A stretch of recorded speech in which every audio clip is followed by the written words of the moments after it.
Alright, I'll show you guys how to do the thumb fan. This is the thumb fan right here. Okay, so it's just a nice display of a deck of cards, and then there's a cool way to close it with one hand, and I'll show you how to do that afterwards. So to do the fan itself, you're going to start with the deck in this position right here.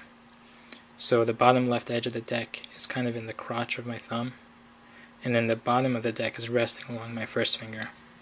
And I'm going to apply a bit of pressure between my thumb and first finger, so I'm kind of gripping it. Now my right hand is going to come over, and I use either my thumb or my first finger. Usually I just use my thumb, and I'm just contacting the left edge of the deck, and then I'm moving my right hand in a clockwise motion. Okay?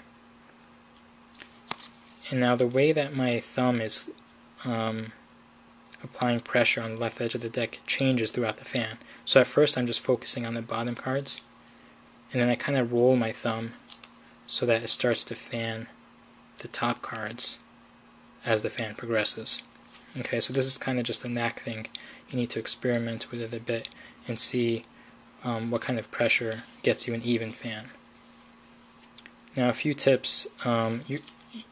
Applying that pressure between the thumb and the first finger will help you kind of gauge the fan to get an even amount of card showing on each card.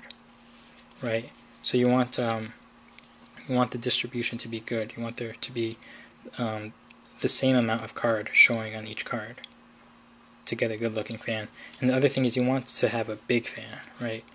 And so to do that, you need to make sure you're holding the deck at the extreme bottom portion right here. If you hold the deck like this and then do the fan is going to be kind of small.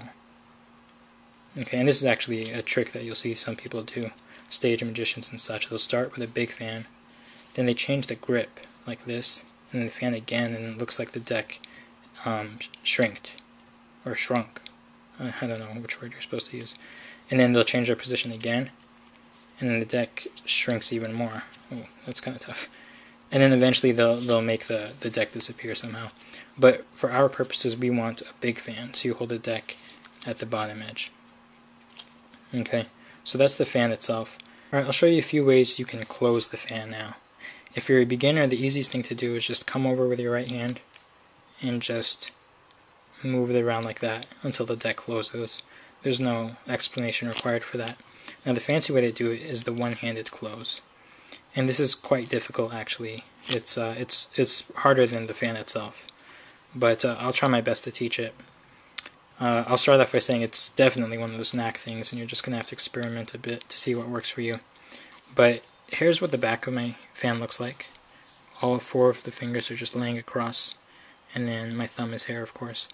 And the first thing I'm going to do is apply pressure between the two. I'm gripping that fan kind of tightly. And then I'm going to move my first finger and my middle finger to this position, so that the fingertips are just contacting that top card of the deck. And from here, it's my ring finger that does a lot of the work. The ring finger kind of just flicks down. And what that'll do is it'll cause the cards to rotate into this direction. Okay, and it's impossible to do slowly, so that's why this is kind of hard to teach. But I'm in this position, then my ring finger moves down, causing the cards to fall like this. And momentum has a lot to do with it. So it's one sudden burst, and then from there the cards will square themselves up. And if you're just starting out, you might want to try to use gravity to your advantage. So once you do the flick, that's the flicking motion, once you do that flick, hold the cards like this, so that gravity will help these cards fall into place. Okay, so that's kind of all I can really tell you about the closure. It's something you're just going to have to play around with until you get it. It's very difficult to teach. But good luck with that, and I'm sure you'll get it eventually. Okay guys, bye.